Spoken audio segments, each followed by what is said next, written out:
Apa sih sikap muslim sesungguhnya kalau ada orang yang mau bikin gereja? Begini Bapak Ibu, satu, di dalam Islam tidak ada satupun ajaran yang membolehkan kita melarang umat beragama lain mendirikan rumah ibadah. Nggak ada satupun. Saya ingin tanya sama orang yang ngamuk-ngamuk kalau orang pengen mendirikan rumah ibadah itu, dari mana dia dapat dalilnya Pak? Ada nggak di Quran? Kalau ada gereja hancurin, ada nggak? Kalau ada orang mendirikan rumah ibadah nggak usah diizinkan, ada nggak? Nggak ada kan? Kemudian kita nyontoh Nabi Bapak Ibu. Nabi dikunjungi 60 umat Kristen Bani Najjar. Itu yang berkunjung pendeta-pendeta, jemaatnya. Begitu sampai di Madinah, minta izin kebaktian di Masjid Nabawi. Ada yang pernah umroh nggak? Ada kan? Tahu nama Masjid Nabawi kan? Itu masjid yang sangat mulia Pak. Oleh Nabi diperbolehkan kebaktian di Masjid Nabawi. Bayangkan Nabi memperbolehkan umat Kristen kebaktian di Masjid Nabawi. Coba Bapak Ibu, tempat yang sangat mulia. Nabi nggak melarang, sahabat yang lain pengen melarang. Da'uhum, kata Nabi, jangan larang mereka, biarkan saja. Mereka sedang beribadah. Nah sekarang mereka ingin beribadah di rumah ibadah mereka sendiri. Kita melarangnya alasannya apa? Karena belum ada izin. Mengapa belum ada izin? Karena memang nggak diizinkan. Saya belak-belakan aja nih Pak. Masih banyak oknum pejabat yang menghalang-halangi pendirian rumah ibadah. Ya, salam saudara yang dikasihi Tuhan, salam damai sejahtera bagi kita semua. Jumpa lagi di channel ini. Pada kesempatan kali ini saya ingin mengajak kita semua menyaksikan satu lagi video tanggapan atau respon cerdas teman-teman ya, dari seorang penceramah kondang, yaitu Bapak Ustadz Suparman Abdul Karim, terkait intoleransi yang saat ini marak terjadi di negeri ini teman-teman ya. Pelarangan ibadah Natal di mana-mana, pelarangan pembangunan gereja terjadi di mana-mana teman-teman ya. Di sini beliau sikat habis oknum pemerintah yang intoleran dan orang-orang Islam yang intoleran. Menurut Ustadz Abdul Karim, ajaran Islam tidak seperti itu. Al-Quran tidak menyuruh atau memerintahkan umat Islam untuk melarang umat agama lain beribadah, teman-teman ya. Tapi justru sebaliknya. Nah, teman-teman sekalian, mari kita simak dulu videonya yang ada berikut ini. Semoga kita semua tercerahkan ya. Berikut videonya. Ini baru saja ada tragedi terhadap rumah ibadah di Bandar Lampung. Pertama di Waikandis ya. Di Waikandis sampai lurahnya stres tuh kayaknya. Pening ya, camatnya juga pening. Begitupun di Raja Basa Jaya ya. Saya tidak mau mengomentari kasus itu Bapak Ibu. Hanya saja saya ingin sampaikan Pak, karena nyebar di grup-grup WhatsApp. Teman bapak-bapak juga Ketua RT Wawan Kurniawan. Wawan Kurniawan ditangkap Polda, itu bukan kriminalisasi loh. Bukan itu. Wawan itu orang sedang beribadah Pak. Itu kan sedang berlangsung ibadahnya. Dia ujuk-ujuk masuk, maksa memanjat pagar dan menghentikan umat Kristiani, gereja Kristen Kemah Daud yang sedang ibadah. Itu jelas pidananya Pak. Satu, pidana penodaan agama. Dua, pidananya apa? Menghentikan paksa orang yang sedang beribadah, upacara keagamaan. Yang ketiga apa? Memasuki pekarangan orang tanpa izin karena dia loncat kan, merangsek masuk. Itu pidana. Jangan ikut-ikutan demo ya kayak kemarin itu ya. Demo ngomongin Polda Lampung kriminalisasi dan lain sebagainya. Itu jelas perbuatan pidananya itu Pak. Karena sedemikian rupa, mestinya dia bertanya baik-baik. Atau lapor ke atasannya, jangan begitu caranya Bapak Ibu. Nah ini penting untuk diluruskan informasi. Karena banyak nyebar itu pemerintah anti-Islam, Polda Lampung anti-Islam dan lain sebagainya. Nggak boleh. Justru begini Pak, kalau yang begitu kemudian Polda bisa ditekan gara-gara itu, kemudian membebaskan, nanti orang bisa menganggap bisa menekan kepolisian. Nanti intoleran berkembang. Nah saya ingin tidak mengomentari lebih jauh kasus itu Bapak Ibu, tapi saya ingin mengerucut sekarang tentang apa sih sikap muslim sesungguhnya kalau ada orang yang mau bikin gereja. Begini Bapak Ibu, satu, di dalam Islam tidak ada satupun ajaran yang membolehkan kita melarang umat beragama lain mendirikan rumah ibadah. Nggak ada satupun. Saya ingin tanya sama orang yang ngamuk-ngamuk kalau orang pengen mendirikan rumah ibadah itu, dari mana dia dapat dalilnya Pak? Ada nggak di Quran? Kalau ada gereja hancurin, ada nggak? Kalau ada orang mendirikan rumah ibadah nggak usah diizinkan, ada nggak? Nggak ada kan? Kemudian kita nyontoh Nabi Bapak Ibu. Nabi dikunjungi 60 umat Kristen Bani Najjar. Itu yang berkunjung pendeta-pendeta, jemaatnya. Begitu sampai di Madinah, minta izin kebaktian di Masjid Nabawi. Ada yang pernah umroh nggak?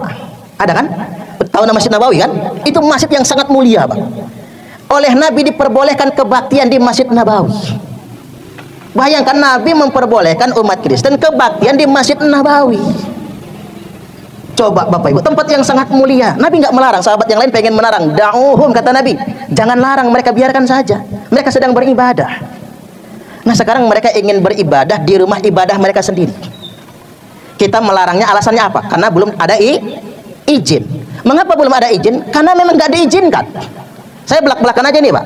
Masih banyak oknum pejabat yang menghalang-halangi pendirian rumah ibadah. Saya kalau bisa marahin pejabat itu tak marah, bener aja. Sayang saya ini bukan pejabat yang lebih tinggi kan begitu. Kok ada ya?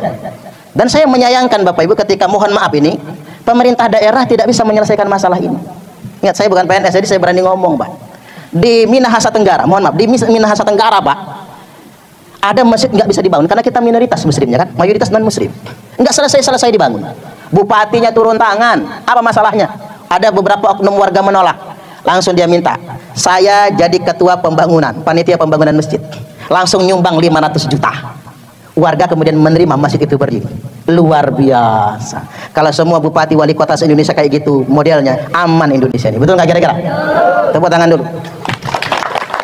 Ini harus belak-belakan saya Pak. Saya ngomong begini Bapak Ibu. Karena kita ini sebagai muslim mayoritas itu tidak boleh arogan. Kita harus ngayomi sama kelompok yang minoritas. Betul nggak kira-kira? Seminggu sebelum Ramadan, saya ceramah ke NTT, Nusa Tenggara Timur, Kupang. Bukan Kupang Teluk, bukan. Kupang NTT Pak.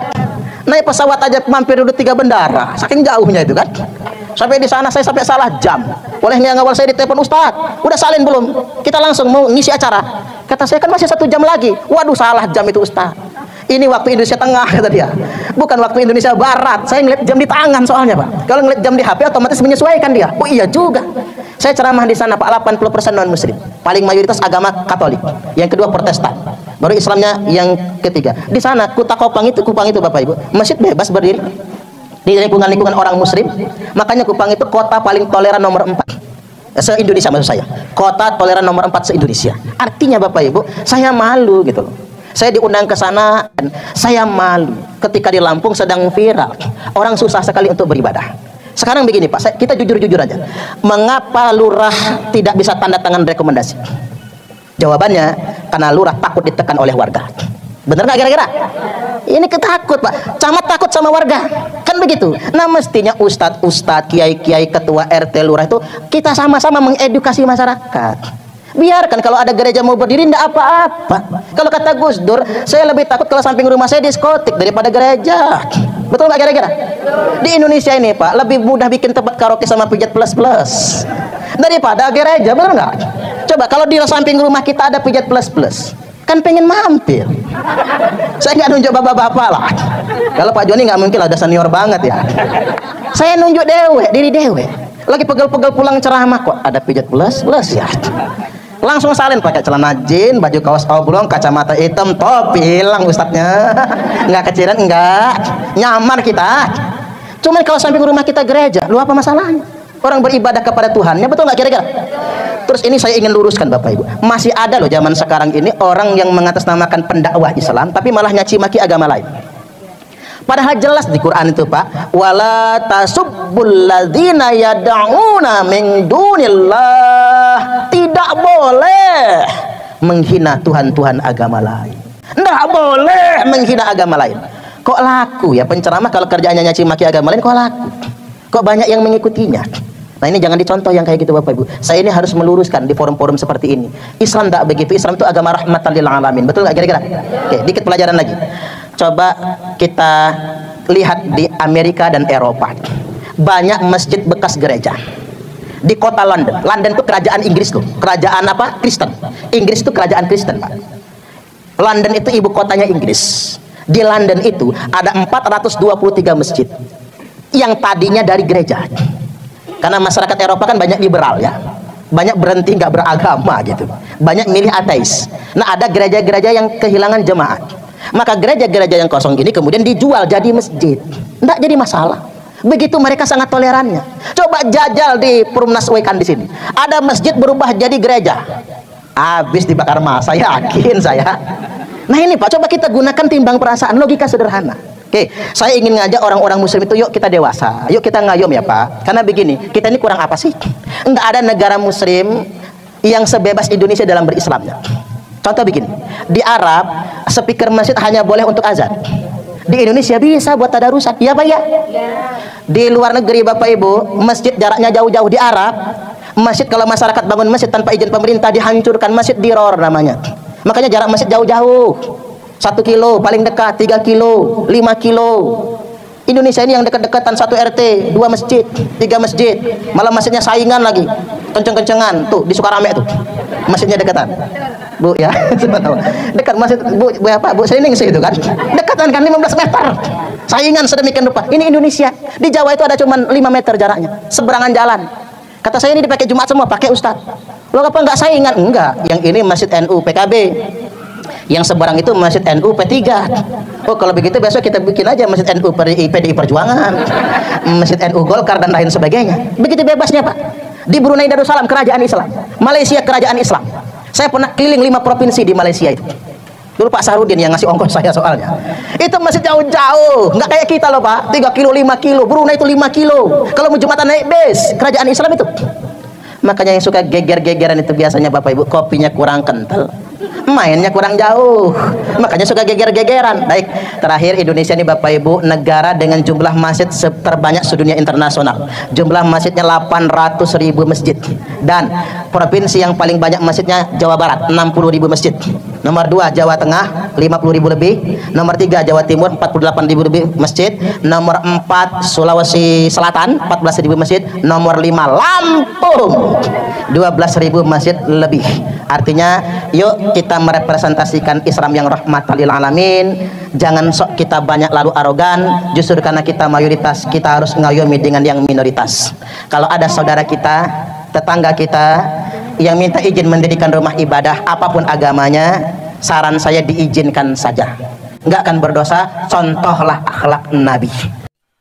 Ya teman-teman sekalian, itulah dia videonya teman-teman ya. Ustadz yang sangat cerdas teman-teman ya, yang punya pemahaman dan wawasan yang luas teman-teman. Ini baru Ustadz keren, Ustadz yang patut dicontohi, bukan Ustadz kaleng-kaleng ya. Ustadz yang patut diacungi jempol ya. Tadi beliau memberikan pesan-pesan yang sangat adem teman-teman ya.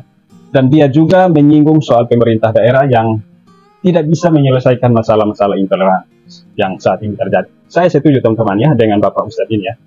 Harusnya pemerintah daerah, kepolisian tegas. Jangan takut ditekan oleh masyarakat, ditekan oleh umat. Nanti intoleransi yang ada di Indonesia ini semakin berkembang teman-teman ya. Saya sepakat dengan beliau. Menurut saya beliau ini cocok untuk menggantikan Pak Agus Miftah teman-teman ya, sebagai utusan khusus presiden ya, bagian keagamaan dan toleransi teman-teman ya. Atau diangkat jadi Menteri Agama, itu lebih cocok lagi teman-teman. Karena di Indonesia ini butuh orang-orang yang seperti Ustadz ini ya. Ustadz yang mengayomi, bukan malah bikin gaduh ya. Bikin gaduh kerukunan antar umat beragama, seperti Ustadz Nanda, Ustadz Juma, dan ada lagi beberapa Ustadz teman-teman ya, yang sering live di TikTok, dan pembahasan mereka tiap hari itu Alkitab yang mereka bahas, Yesus yang mereka bahas, bukan Al-Quran yang mereka bahas, tetapi Alkitabnya orang Kristen yang mereka bahas. Yang model seperti ini yang bisa merusak kerukunan antar umat beragama menurut saya teman-teman ya. Kalian harus belajar sama Ustadz Karim ini ya, supaya kalian bisa cerdas seperti Ustadz ini. Kalian sudah mualaf, harusnya bahas Al-Quran, bukan bahas Alkitab ya. Nah saudara sekalian, harapan saya pemerintah daerah sampai pusat harus segera mengambil tindakan teman-teman ya, supaya masalah intoleran yang terjadi saat ini bisa habis ya. Karena di tahun 2024 ini, kemarin Pak Permadi Arya menyampaikan di videonya bahwa dari Januari 2024 sampai Desember 2024 saat ini sudah terjadi 17 kasus intoleransi di Indonesia ini teman-teman. Dan paling banyak terjadi di mayoritas agama Islam. Jadi menurut saya, pemerintah dari pusat sampai daerah dan para pemuka agama, para tokoh agama, para penceramah, ustadz, pastor, pendeta harus ikut berperan dalam hal intoleransi ini teman-teman ya. Harus berikan edukasi kepada masyarakat, kepada umat ya, supaya mereka bisa tercerahkan ya. Ya teman-teman, itu saja dari saya. Selebihnya saudara bisa berikan tanggapan saudara di kolom komentar di bawah ya. Tuhan Yesus memberkati dan sampai jumpa di lain kesempatan. Shalom.